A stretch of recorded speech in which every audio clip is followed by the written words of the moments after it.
Hi, everyone, and welcome to another episode of Purpose Driven Marriage Podcast, where we model kingdom marriage and we help you align with the purpose of God for your marriage. Once again, my name is Dr. Samuel Ekundayo, and this is my beloved wife, Blessing Ekundayo.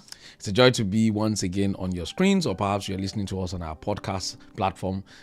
We do not take it for granted. We appreciate you. Thanks for joining us live. If you can hear us loud and clear right now, please do let us know in the chat. Just type in loud and clear. And of course, if you can't hear us, find a way to let us know as well. Just type it. You cannot hear what you are saying. Yeah, if Oluwa is live, so that we know that we can be heard. So so today we're going to be talking about a very important topic: how relocating abroad, or at least moving overseas, can affect your marriage. Yeah. So it's a really important topic. If you're looking to move abroad very soon, looking to relocate very soon, or you have just relocated, or you have relocated for a while and you're struggling. These are some of the important things that you need to hear to help salvage your marriage. Yes. So if you're yet to subscribe to our YouTube channel, you're yet to, watch some of our videos, or you are just joining this, channel like for the first time, you're welcome. Yeah. Welcome. Yeah. So please hit the subscribe button. We have lots and lots of tons of videos, educative, informative, inspiring videos for your relationship, for your marriage, and you would not regret it. So how relocating abroad can affect your marriage? How do we start? If you're still back home, like in Africa, Nigeria, wherever you are, and you're looking to get out of the country, like my husband said, this is for you. And I mean, if you're still fresh in the abroad. It's so exciting when people get their visa. Like, you've been trusting God, please give me the visa to travel abroad. My family, I'll take a family abroad. And then God answers your prayer. You're like, yes, we are going abroad. Every blessing has its burdens. Yes. You now become so excited. Like, the dream is finally here. The overseas dream. We're now going to land flowing with milk and honey. Where we are plucking money from the tree. But we do not think about the impact that it will have on our lives and also on our marriage. It's being abroad overseas. It's beautiful. It's very different from, being in Africa or Nigeria. I mean, we are from Nigeria, so you might find us using some examples, of Nigeria, because that's where we are originally from. Before we moved to New Zealand, where we've been now, I've been for 11 years, and my husband has been here for 16 years.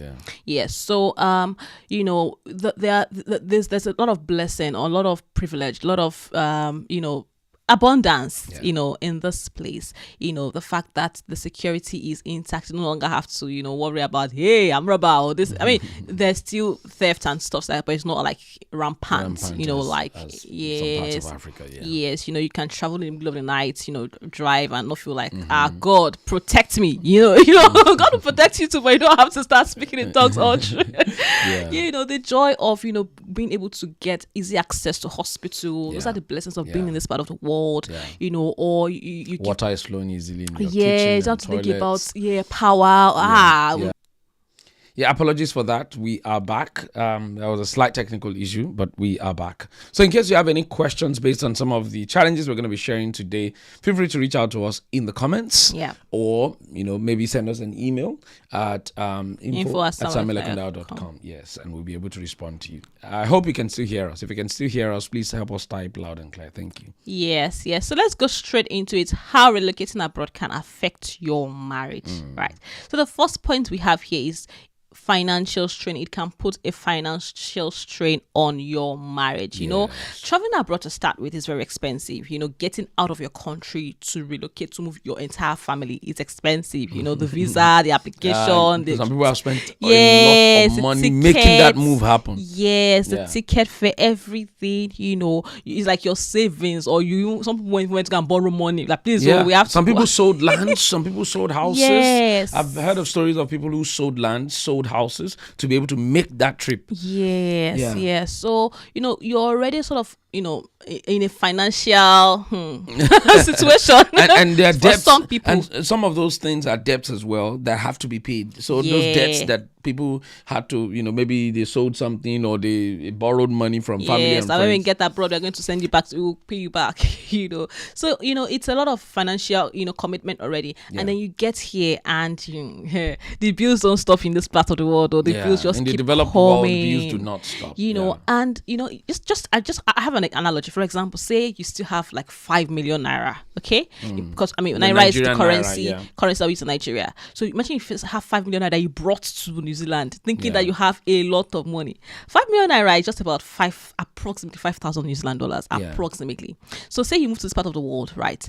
And you get here thinking that you have money at least to settle down, to do a few things.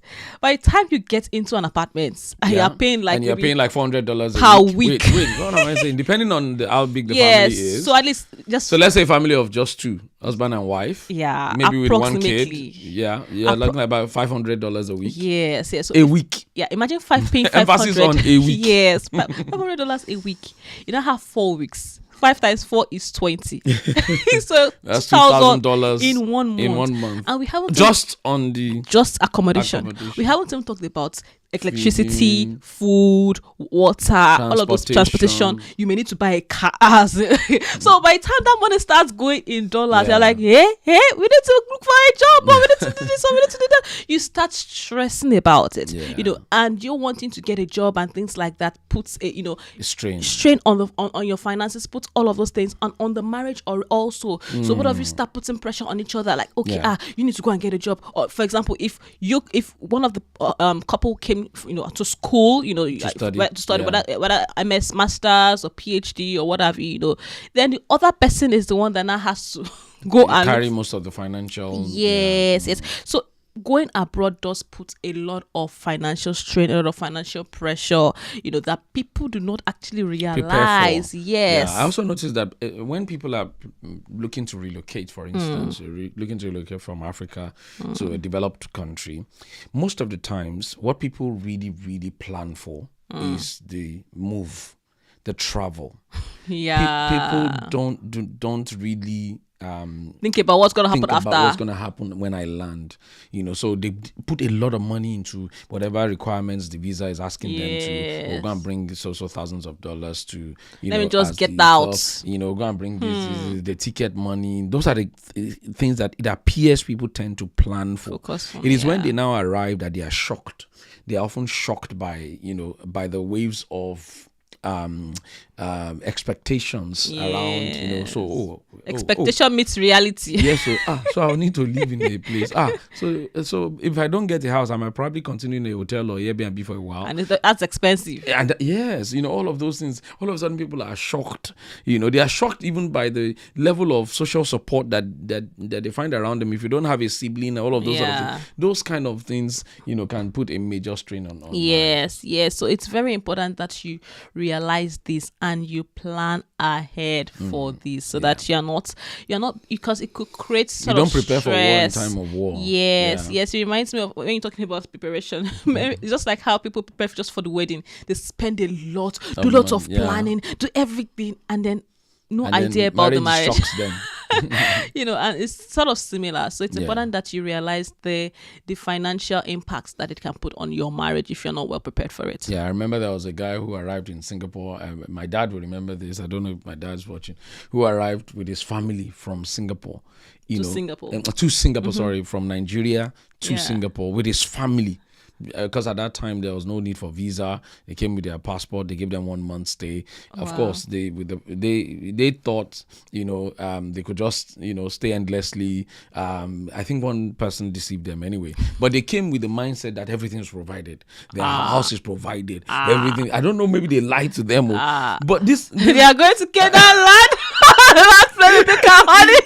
Somebody lied to them that everything is provided. That they just need to do is land. And then they came their lives to be sorted. They came to church. They realized nothing was provided. Nothing provided here.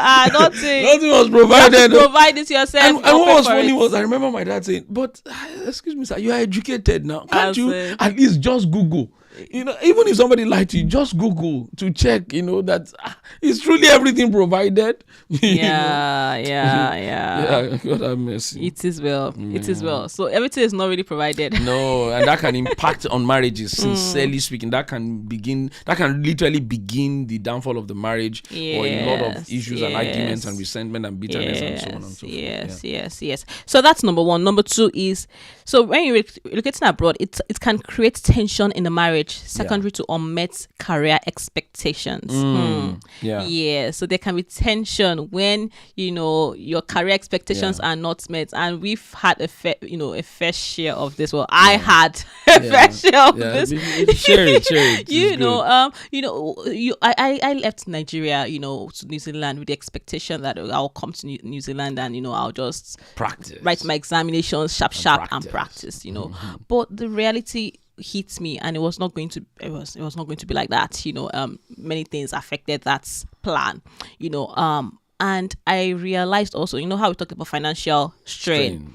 I realized this is my husband's salary. Cheap. Yes, even this husband's salary was not enough to carry two of us. Very well.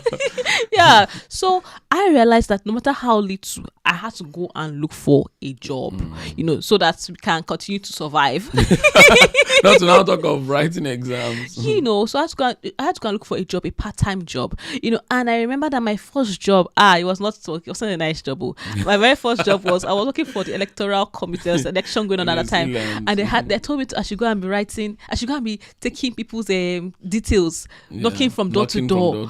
Guess how much I was going to get paid? $4 per person that fills the form. And if they don't fill the form, that's a waste of effort. Waste of my time. I did only once, and I resigned. I said I'm not doing it again because that was off her head. Tell them why you didn't do it again. It was you that I followed you. I followed her one of those jobs, and then I saw the amount of suffering. Not effort, suffering. That you're knocking on door to door. Some people, you knock on their door, dog will chase you, you run away. Yeah. Some people, they won't open the door for you. They won't even open the door for you. So it's like maybe like 2 in 10 or 1 in. I don't even think I even had that form filled that day, Joseph. After spending a couple of hours. I just told her, I said, we're not doing it again. I know we need a job, but this one, we are not doing it. It's not our job. For $4 per hour, no, we are not doing it. Yeah. It didn't make sense, And then eventually I got another part-time job, which was fine. But it was very stressful in terms of, I came to New Zealand with 50-50 shoulder pad, I was a medical doctor, graduate, and I had to work in this place where I was having to wash the terminals of the paying machines. We call them F-post machines here. Things I used to pay. POS machines. Yes. So I was cleaning those terminals. I was troubleshooting them. I was working for the company that sort of provides that to supermarkets and stuff. So it was very humbling. It was very demoralizing. I would say sometimes I would be walking to work and I'll be crying. I'm like, what kind of life is this? Like, am I supposed to be here? Like, what am I even doing here? My mates are back in Nigeria, and I was that stress, that pain, that frustration, that annoyance, that anger. I was taking it out on my husband, the frustration, like, because you were the one that brought me here. Can't you provide every time for me? And then look at what I'm going through. So that unmet expectations of your career. That you were a bank manager back in Nigeria. Yeah, I've lived with someone like that who was a bank manager in Nigeria, had drivers, and things were going great. He was a big man, but they had to relocate, and he had to, so all these things we're sharing, they're usually very temporary, maybe like the first 2-3 years to settle down. But those first 2-3 years, if they're not prepared for, like we're saying, can literally make or mar your marriage. Yes. I remember those first few years when he arrived, and of course he couldn't get a bank manager job because sharp. It doesn't happen like that. Yeah, it doesn't happen instantly like that. So he struggled. I would often hear him mumble under his breath how terrible this thing is, and how it's a sacrifice for his family, and otherwise he would not even dare leave Nigeria because he was enjoying himself. Everything was living great. life. It wasn't like things were bad for them. It was just a case of them trying to relocate for the number one, for his wife's career, and number two, for the future of the children. Those were the two major reasons. So it was the sacrificial lamb, so to speak, in all the whole thing. So it was really a major strain on his ego, major strain on his person, and so on and so forth. So these are some of the things one needs to prepare for. And for some people, it may not even be like that. Some people may just enter straight into their career. Praise God, but for most people, like for instance, when I arrived in New Zealand, the first job I had to do was to work in a restaurant. Yeah. And I remember I even struggled with the accent of. Imagine you are the one. They now went to go and put me behind counter. Behind and I'm the one taking orders. And that was funny. It was my first. Well, I'd lived in Singapore before, but Singapore is an Asian country, so the accent in Singapore is very easy to understand. Different, because they are not necessarily for English language speakers, so to speak. But when I came to New Zealand, my goodness, so they put me behind this counter of the fast food restaurant is called Burger Wisconsin, and people were making orders. And you see when people say, "Oh, can you give me some portion of avocado and some portions of I just want some portion of chicken chop." Blah, blah, blah, blah. You're speaking in tongues. After a while, I'm saying, So, and it was delaying the queue. There's a lot of queue in front of me. After I think about a few days, my manager called me and said, "Samuel, this job is not for you." I realized.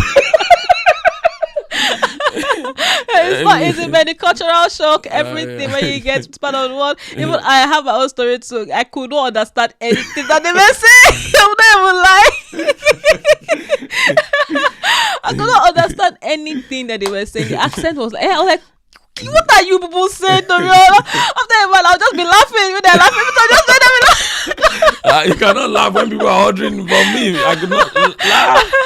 I remember we had one neighbor, one elderly man. The man likes to talk. And you don't engage me in conversation. You should be talking. I'm like, what is this man saying? He will laugh like, we'll be laughing with him. Like, I don't understand anything. I'll get back to my house and I'll be like, what is going on? Am I going to survive in this place?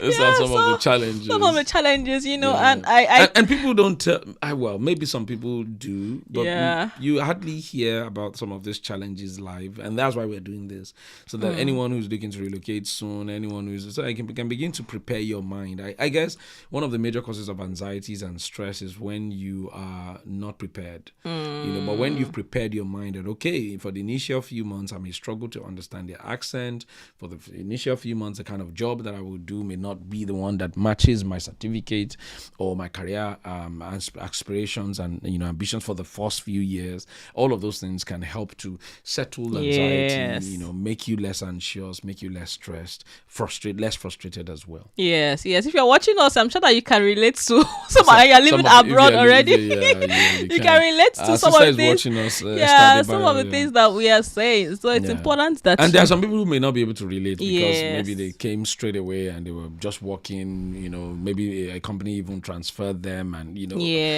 very possible. Yes, but it can create tension in the marriage. For example, also, if you're in a situation where say the husband is the one that got an opportunity to school abroad, whether PhD or MSc, and then the wife, is.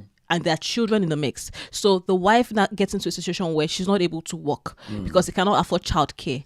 And maybe she was, say for example, she was a doctor in Nigeria, and then she comes to New Zealand or gets overseas, and then she's having to sit at home. She's not able to do her own job, or she's not able to go to work. She's stuck at home with the children. This is going to put a lot of strain on the marriage because she's going to feeling your career is progressing, you are progressing, but I am not progressing. I'm the one having a setback, because we moved abroad and because this happened, and it can be vice versa. So the point is, it's important that you bear these things in mind. You prepare for it. Because it may happen, and it can impact your marriage. Where both of you now begin to have unnecessary arguments, unnecessary tension, unnecessary fights, in that marriage because one person is feeling unfulfilled. And the marriage. Some of these things can then lead to the fact that one person is thinking the other person is now very proud. Has ego. But it's the impact of all of these things that is literally affecting. So the other person feels that you are selfish. So so those are the dynamics that come. The challenges in Nigeria or back in Africa are way different. The kind of challenges that you now face when you get to this part of the world, very different. Very different. Yes, we are doing this so that if you're yet to travel, about to travel, soon to travel, just traveled, these things could be something you could literally be, have at the back of your mind as well. Yeah. Is that saying something? Yeah, she said, I've heard of many stories when relocation puts a strain on marriages, especially when only one partner can find job and bills are piling up. Bills don't slow down. In the developed world, bills do not slow down. Maybe in Nigeria, in Africa, you can, there's a way you can make the bills, gradually. I go and meet somebody. Please, come and borrow me this one. There's nobody to borrow anything in this place. Yeah, it's hard. It's hard. Even if you will find someone, it's hard. It's not that easy because everyone's literally trying to survive-ish, so to speak. So, it's tough. It's tough. Yeah. So number 3 is the demands to make more money can affect your communication in marriage. So talking about financial strain or met expectations and things like that, now you realize that we need to work. You now have to go out of your way to find jobs. Say for example, to make more money. To make more money. Say for example, the man is the one that is going to school, like going to study, and the woman is at home. I mean, she's not able to work because she has to look after the kids, right? Then the man, after going to study, he now has to go and pick up another shift again. And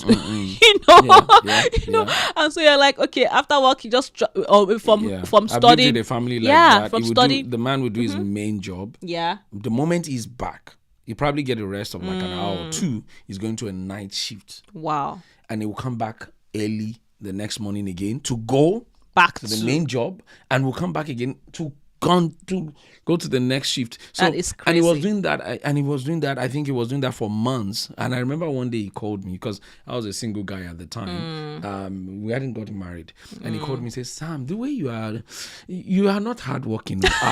He was advising me. So I'm not. It was telling me that I'm not hardworking. That he's hardworking. That can't I see the way he's going to work and all of that? That I need to be like that, so that I can send money to my parents.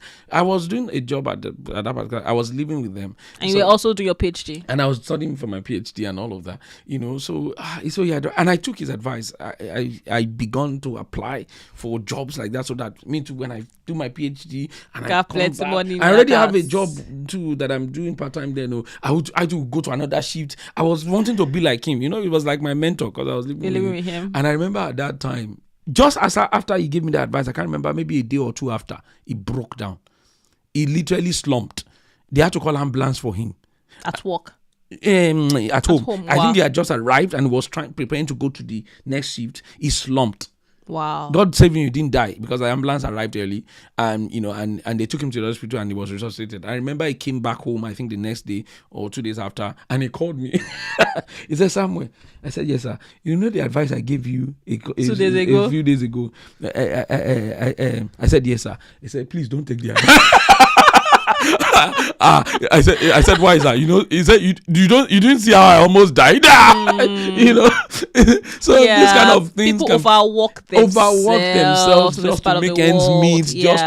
Also sometimes people overwork themselves, even though they've made ends meet based on the normal jobs that they're doing, but they overwork themselves trying to build wealth, in quote, trying to build wealth, trying to buy a house, trying to compete with the Joneses. Yes, just to be like the Joneses, so that it looks like they're living abroad, those kind of things like that. So yes, can have pictures to post on social media. Yes. So I got abroad, and in 1 year I got my house, I got 2 cars, brand new cars. I got, all those things. When you start going job to job and you start stressing yourself from one shift to next shift, I mean, what time would you have as a couple to spend together, to communicate, to renew your friendship, to bond? You just realize that both of you now become housemates or flatmates or something. You don't recognize each other exactly. Again. It's no romance, no spark. It's like we're just in this thing called marriage, but we're not really doing the marriage. Like, it's just like, yes, you are here. Oh, hi, yes, okay. Oh, are you coming? Oh, that shift. Okay, yeah, I'll see you in the night. Like, that's not marriage. And before you know it, if you give the devil a space, if when you guys are not talking, you're not coming because you don't have time for each other, there will be, you start going going apart, just little by little with that gap, and that's how the devil creeps in. Then you find somebody else who is more attractive, who dresses nicer than your wife at home, and more available, children, gives you more attention. Yes. And before you know it, you'll be like, on irreconcilable differences. And in this part of the world, in the developed world, divorces are very rampant, because of this kind of things, right? So somebody, two people are working their asses off, right? Somebody has gone for shift in the morning, the other person. So somebody went for shift in the morning, the other person looked after the children. Yeah. When the other person comes, instead of them to have some time together, that person has gone for their own shifts. So the other person can look after their children. own shift. So it's literally their life is just shifting away. There's no opportunity to connect, to build spark, to meet each other's emotional needs. And maybe someone is the one at work that is now meeting those emotional needs. And, yes, so work husband and work wife. Yeah, that thing is real. That thing is real. Yeah, it's very real. So it's important that you bear this in mind so you don't fall into that trap. Okay, live within your means. Right. So number 4, the fourth way that relocating abroad can affect your marriage is that it creates new roles and responsibilities. This is very, very, very common in sort of roles you are not used to. Yeah. So I have an example. So there's an example of a couple that I heard about. Who were living in Nigeria, before they relocated abroad. And while they were in Nigeria, they had everything. They were living well in Nigeria. So they had, like my husband said earlier, like driver, maids, this, that, the husband did not need to lift a finger when it came to changing their power, looking after the children. That's not his business. Even the wife too, she was not doing all those things because there was no need to do that. They were paying people who were doing that. She never really had any need to enter into the kitchen because there was no need to. They employed people, chefs and things, that people who were doing those things for them. But when they moved to abroad, to another part of the world, overseas, it was different. You don't travel with those maids and those chefs and those all of it's not you, your husband, your children, and so in this part of the world you do those things by yourself. So you don't longer have driver. You may not be able to afford a driver now. You have to drive yourself everywhere. You have to drive your children everywhere. God help you. Your children are those who are very talented and they have activities. Yes, even toddlers. If you have toddlers, that's their hands full already. So your own lawn, you mow your lawn yourself. You look after your children yourself. Put them to bed yourself. Other things I never used to do back home. You realize that you start doing them when you get and it takes a lot of adjusting. Yes, and for that couple, they realized that because the woman was the one that was in charge of the stewards that they had, so it felt like automatically the responsibility had to fall on her. The house chores and looking after the children. And she said she was doing this chores for a while, for a few weeks after. And the husband wasn't doing any of those chores because he wasn't used to doing them and felt the wife was yes, and the wife was like getting angry, getting upset, getting resentful. Can't you see that this thing is so much? Are you not going to lift a finger? Are you not even going to do something? Are you not going to help me? Is this work for only me? So she'll go to work also. She'll go to work.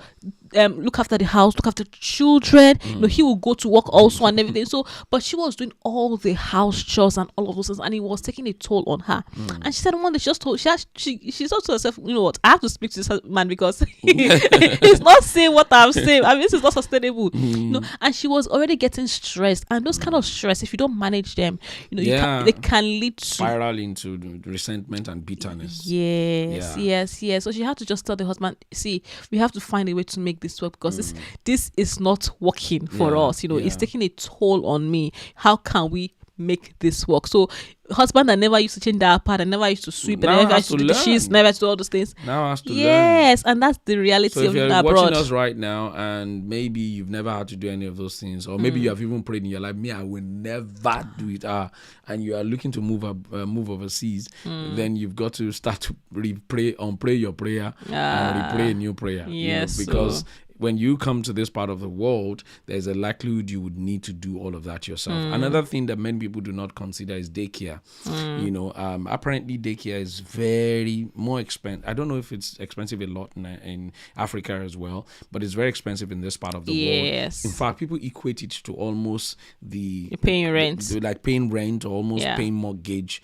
That's how high it is, especially if you have a number of children. Like if you have like 2-3 children, paying. And here in New Zealand, for instance, and perhaps Australia, you pay weekly. Yes. Yeah, it's weekly. You pay for daycare weekly. It's not monthly like in or yearly. Places, or yearly in some places.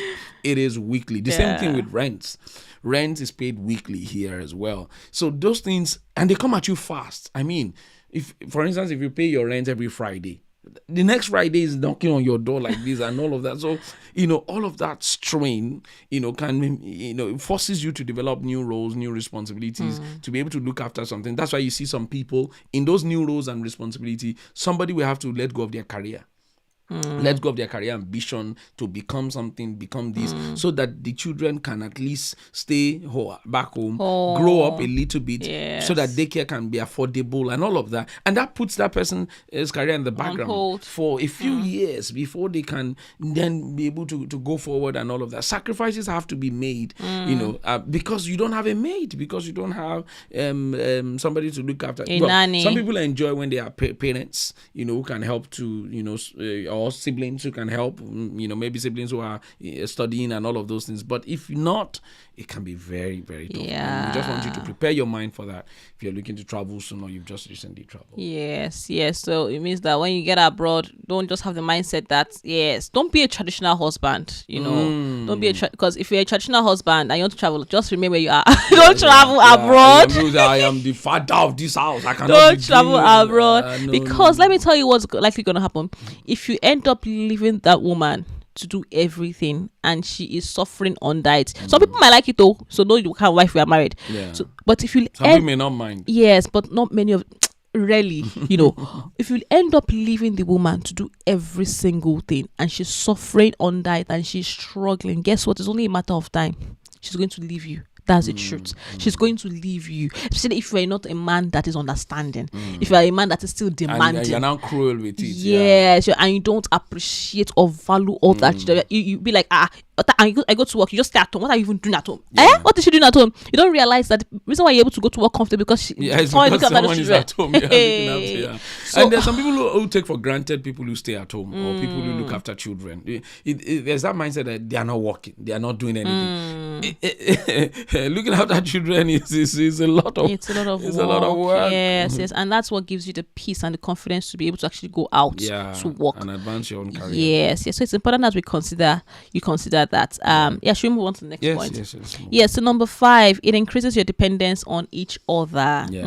Why that sounds exciting. It has its other side. Yes. I mean, it has its positive sides. It's exciting because it improves your bond, your communication. If you want your bond to. Yes, and if your bond has been great also, because guess what? Let me shock you. If your bond or if your marriage was faulty, while you were in Nigeria or back home, living overseas, it's going to expose it. It's going to amplify it. It's going to get even worse. So make sure that you have gone for marriage counseling, you have gone for everything, therapy or whatever before you travel. Say your marriage doesn't fall apart. But the reality is that when you get abroad, you're living when you move abroad, especially when you do not have any sort of family members and stuff here, you're living your social support, your community, your network, and it can be very isolating. And so it's not like you and your spouse, or that sort of like you've got each other. You just got both of you, And if for example, I used to have my parents, my best friend back home.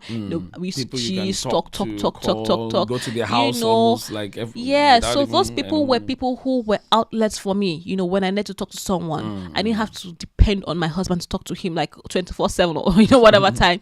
And I remember when I got married, I felt like I was not getting that time with him from him, or like he didn't really have my time, so to speak, because he too comes back from work and is tired. Or my husband would have talk.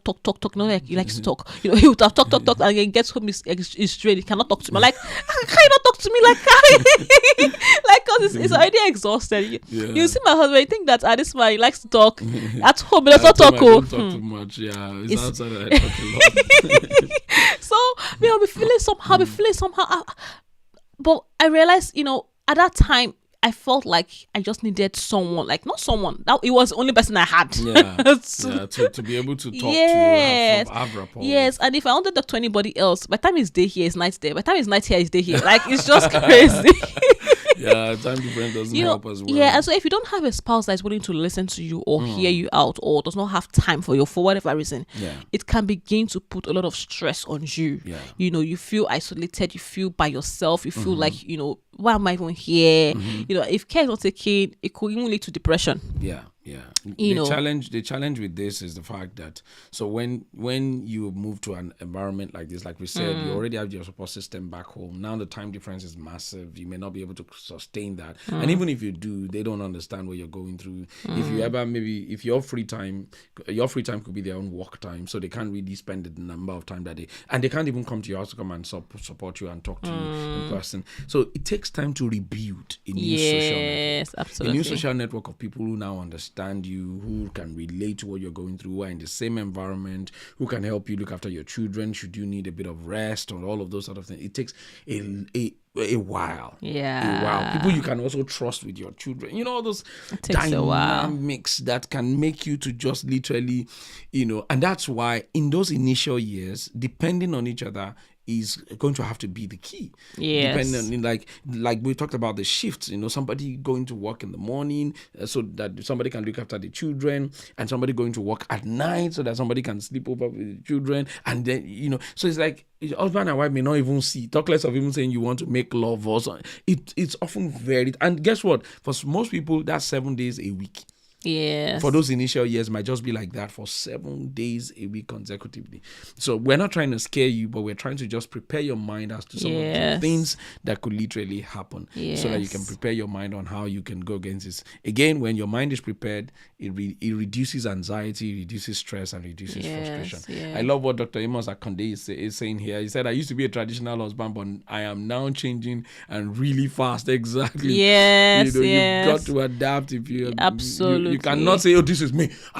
Even my dad never lifted the finger. I remember somebody they were counseling one time, and the man was telling the pastor, saying, this is me. If she cannot accept me, when we got married, did I used to lift any finger? Even my dad never lifted the finger. I never saw my dad lift That's what the he finger. was telling the pastor that was counseling me. The pastor was saying, hey, uncle, you need to... You cannot lift the finger. They are much elder. They are much elderly. Yeah. They are much older. Yeah. So they are in their 50s and all. And the wife is telling him that, Daddy, you need to adjust and all of that. But the man was adamant. It was like, since they've been married for maybe like more than 20 years or so. Since they've been married, he has never lifted a finger, and he does not see himself lifting any finger. Moving overseas should not change that. It's just a change of environment. It doesn't mean they should change their culture. It's their culture. His dad never lifted a finger. Yeah, that's a traditional man with a very rigid mindset, and that kind of mindset is very dangerous for your marriage when you move abroad. You cannot adapt. Yeah, you've got to unlearn many things. Yeah. You've got to be ready to relearn. You cannot go move abroad with the same mindset and keep the mindset of the traditional man. This is how I am. Look, and that is the reason why many marriages crash when they travel abroad. When somebody has a fixed mindset. If you cannot adapt to the changing lifestyle, you've changed your location, you've got to be able to change your lifestyle. You will have to change. There is no way. If you say this is how I am, this is how I'm going to remain, life will be hard for you and your wife. And guess what? If the woman cannot continue to tolerate it, she's going to leave you alone. Yeah, even ice block changing a new environment. Yeah, it melts. Or it freezes if it's water. That's the truth. So you've got to be able to adjust if you want your marriage to survive. If your marriage is priority, and if you really love your wife or your husband, you've got to be ready to adapt and adjust and change. Okay. That takes us to the next point. Yes. So the next point is that it can affect your individual and marital prayer life. Somebody shout hallelujah. Hallelujah. Like my father in the Lord. Yes. So moving abroad, if you do not have a genuine relationship with God, you just be like, what are we even serving God for, Save? This like life you said is the so other hard. time, 70% of your prayers back home in Africa is answered by good governance. Yes. In an overseas environment. Yes. All the prayers that we pray about electricity. I remember before I left Nigeria, we used to pray about electricity. Father, let them bring light. Tomorrow, tomorrow is Sunday or whatever. Father, let us just have electricity for the whole day, Father. In the name of Jesus, Amen. You never need to pray. You don't need to pray those prayers again. Or you want to enter public transport, you start praying, God, please let me not enter one chance. One chance in Nigeria, by the way, is entering the wrong bus with so they don't kidnap you. And things like that. You don't have to pray those prayers anymore.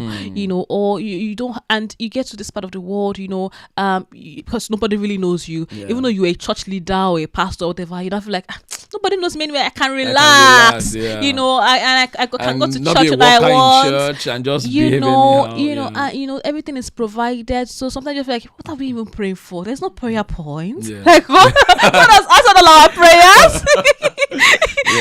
Because so it made you realize that many times the reason why we are actually serving God in Nigeria or in Africa, we serve God out of fear, and we serve because if I don't serve God, God will not protect me. If I don't serve God, that's why we go to church in Nigeria, because we serve God out of fear. We serve God because of what we are going to get from Him. So it's more like a transactional kind of relationship that we have with God. And now that we don't need those things, it's like, why do we need to serve Him, or why do we need to have a relationship with Him? When you get to this part of the world, because you realize that many of those things that you pray for, you don't need to pray for them anymore. And so if you're not careful, you become lukewarm spiritually. As a couple, you would feel like you don't need to pray anymore because all your needs are being met. If you get a job, you get paid. Like if you have a good CV, you will get a job. You don't need to pray fast, so to speak. I mean, that's the mentality when you get to this part of the world. And that can really, really affect someone's prayer life, someone's relationship with God. All of a sudden, your dependence on God starts to look like, why do we really need to depend on God? I'm self-sufficient. If I work hard enough, I can buy a bigger house. If I work hard enough, I can get a better job. All of those sort of things could make you start to literally reduce your affinity with God, reduce your relationship with God, reduce the hours you pray or the times you pray, studying your Bible. And this has affected quite a lot of people, that you just realize that they've backslidden completely. You see a whole deacon, that will come from Africa. All of a sudden, they are now in this part of the world, and winter doesn't even help as well. That's not terrible. Winter does not help, especially in the winter world where everything is cold and all of that. Some people don't even want to go to church on a Sunday morning anymore.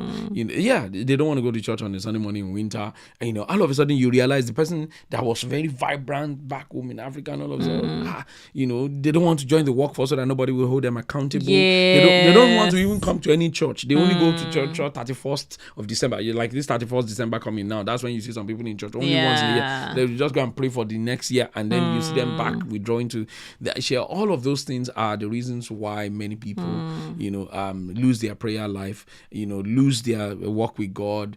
And you've got to prepare your mind for that. You've got to prepare your mind for that. You've got to be that person who's determined, like Esther, if I perish, I perish. But no matter what it is, that competition for more money will not make me lose my relationship with God, will not make me not to be going to church and serving and doing what I need to do, and be equipped, for what God has called me to do, will not make me lose the kingdom of God. There are so many people like that who have lost the kingdom completely. They are now running their race for themselves, the race for a bigger car, race for a bigger house. All those things that God said will be added, it has now become their main pursuit. It's a dangerous thing. So may we not lose our marriage just because we relocated abroad. May we not lose our salvation. Amen. And that's why it's important that while you're in Nigeria, wherever you are, or when you find yourself here, realize that Christianity is not just it's not a religion. It's a relationship with God. And so you need to have that genuine relationship where you see God as your father, not just as someone that provides for you, someone as your protector. You see Him as your father, and you see Him as your source of everything, your source of life, and you acknowledge Him. And when you see Him as your father, you don't go to church or you don't do what you need to do just because you are scared that something bad might happen. That's not, you're not doing it out of fear. Yeah. You're doing it out of reverence, out of love for God. Yeah. You know, and so the purpose of this point is when your spiritual life is already dwindling or has dwindled, or you know, you've backslided, you know, because you've allowed all those things to take you away from God.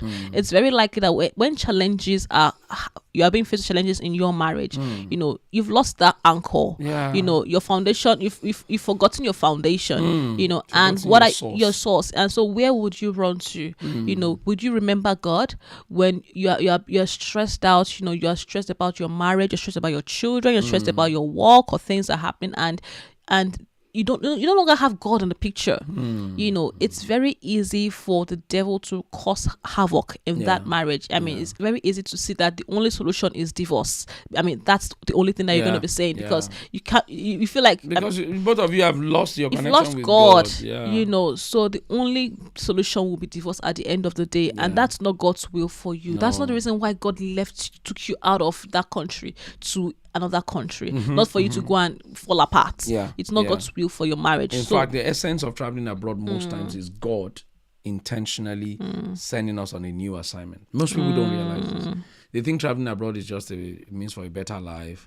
Let's just go and make more money. Let's go and live a bigger, a more secure life. But to be very sincere, God are proving that you travel overseas many of the time is God sending you an assignment on missions. And if you don't see it that way, the devil sees it that way. So what the devil does is to make you so busy that you forget your mission. Any soldier you see that has forgotten that mission, that soldier is soon dead. Yes, that's so no true. matter how, you know, how whatever the war front looks like, it's only a matter of one stray bullet in the seat, you know. And we've seen that a lot overseas here. We've seen people lose their souls, lose their marriages, lose everything because they have become sleeping soldiers, you know, who forgot that they're on a mission field. You must not forget that you're on a mission field. You know, check your marriage. Do you still pray together? Are you still fasting together? Are you still connected together? If all of those things are gradually missing, you know, individual prayer lives missing, it means you have allowed the environment to shape you instead of you to be the one influencing the environment. Yes, so are you still going to church together? Are you still serving God in the church? Are you still fervent? Yeah. Do you know your purpose? Are you pursuing the purpose of God for your life? All of that. Some people say all of that. That one is in Africa. Yes, all those purples, Nigeria. Yes, are you still praying warfare prayers? Some people think that they are not witches and wizards in this part of the world. You'll be shocked. There are demons in this part of the world. You'll be shocked. Demons in this part of the world. But the demons in this place, they won't tell you that they are demons. They will tell you to your face. They don't hide it. Anyways, next point, last point, number 7. The difference in culture can impact on your mentality. Yes. So what do we mean by this? I mean, on a positive note, we say you've come to a place, you know, that where there's abundance, where you can sort of flourish, you know, where you put in the effort and you actually see the results of your efforts, you know, yield wonderful fruits. You know, and then because of that, you know, because of the opportunities and the blessings and all of that, you can begin as a couple to you set goals, you know, and you realize that you can actually achieve them. For example, you know, it may not be that easy to buy a house of, you know, several millions of naira in Nigeria, you know. And back home, it's very expensive to buy a brand new house or what have you. But here we have ways to buy houses and you know and things like that. So you realize that if you can work together as a couple, you know, your mentality change. You realize, oh wow, so we can get a house, we can buy a brand new house, we can do this, and you begin to work together as a couple to get your first house. You know, at the point you get second house, third house, fourth house, and like so the opportunities are endless here. You know, you can work together as a team and join forces, join your finances together and achieve all that you want to achieve. So that's the power of unity when you relocate abroad, you know. But when there's no unity, it will be difficult to. I've never seen two people who are fighting achieve that, and they are fighting, they are struggling, they are resentful against each other, and they come together and say, "Let's buy a house." You know, no, it just doesn't work. It is unity that makes you to grow and expand and advance. Yes, and for us too, you know, there is almost nothing that we are able to achieve when we are united. You know, but when we are not united, things don't work out. Yes. There's a major struggle. Yes. Also for us, I think back home, I never really we never really went on holidays and stuff, even when I was growing up as a child.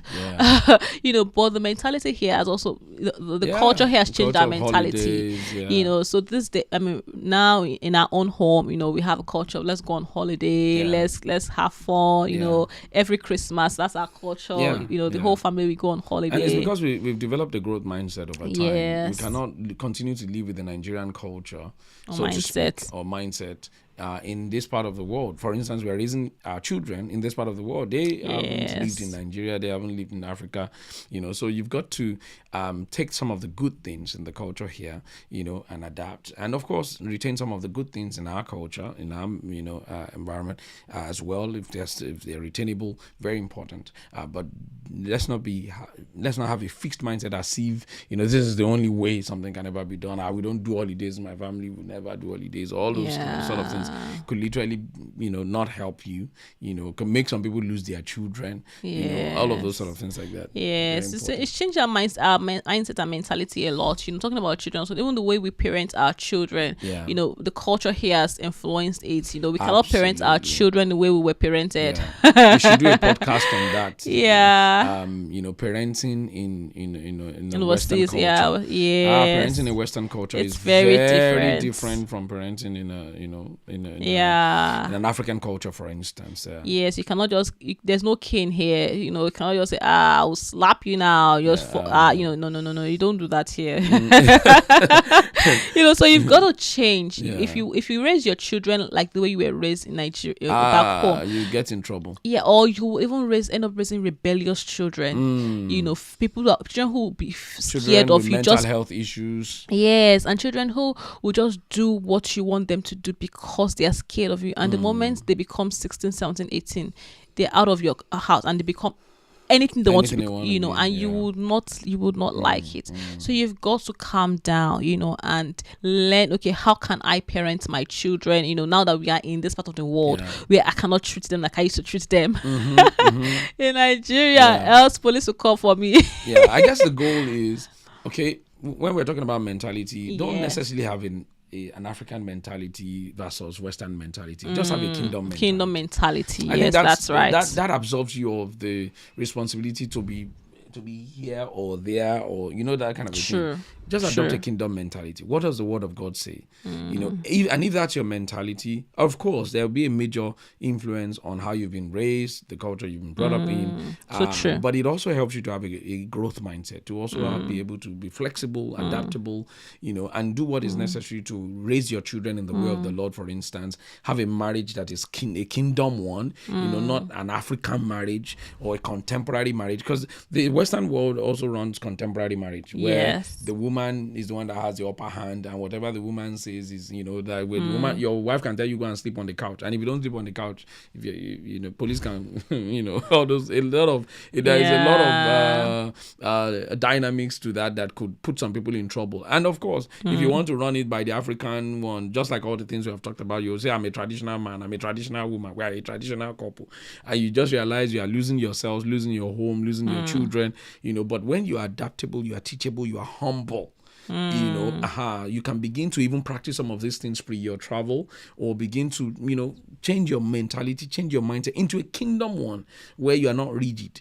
but you're flexible in a way that glorifies God. You're not doing anything that does not necessarily glorify God. You're doing things that glorify God, but not with a fixed mindset, but with a growth mindset. Yeah, I think you've said it all. I love the kingdom mindset. Mentality. It's powerful because that just puts you on track. You're not trying to be like this or that. You just want to be godly. You want to be like God. And follow his principles and his word. So I think we can wrap up. So here. We hope this has been a blessing to you. We have shared literally 7 ways moving overseas can impact your marriage. If you joined us late, please try to rewind and join and watch from the beginning, because these things are extremely crucial. Unfortunately, very few people prepare our minds for these things. Most of the time, people are excited to travel, but are not prepared for the challenges or the very nuances of that comes with traveling. You can arrive, and still find yourself back home. Like literally, your mindset is still stuck back home, but you have arrived in a new environment. So these are some of the things that we shared. Something else came to my mind, and you could actually be in New Zealand or wherever you move to, and be like, oh my God, like I don't like this place. I need to go back home. It's possible. Yeah, I've seen people like that. People actually go back. Like, this is yeah. not for me. Yeah. I'm going back They just home. could not adapt and all of that. So that's life. And I think it's important for us to also mention that next week we're going to be talking about how you can navigate some of those challenges. Yes. How did we navigate some of those challenges? And we're here today. I've been here 16 years. My wife's been here 11 years. Yeah. How did we navigate those? How are some of our friends navigated? So some of our daddies and mummies that we know. So we hope that you were blessed. Let's appreciate those who left a comment for us. And if you're here to like this video, now. Comment. Let us know what you think. And share. Yes, feel free to share also. Share with someone you know is about to travel abroad soon. Someone has just traveled overseas. Someone who is struggling overseas, so that they know they are not alone. All of those things very important. Yes, and leave a comment. Let us know. If how you resonate with any of those points. Resonate with you also.